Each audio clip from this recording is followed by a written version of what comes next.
نسمو وبآية ننشر في الأكوان هدايا بحديث نسمو وبآية.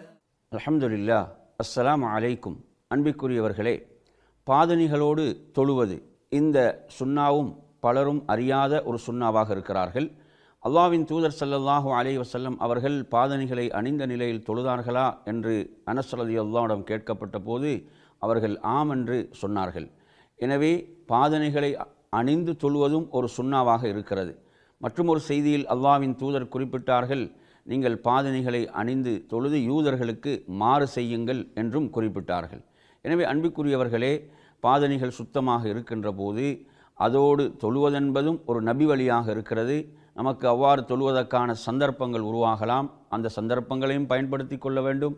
அதே போன்று நாம் மஸ்ஜிதுகளை பொறுத்தவரையில் அந்த இடத்தினுடைய சுத்தங்கள் கவனிக்கப்பட வேண்டும்.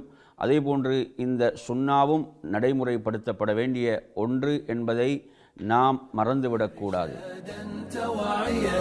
نسعى في حب وعنا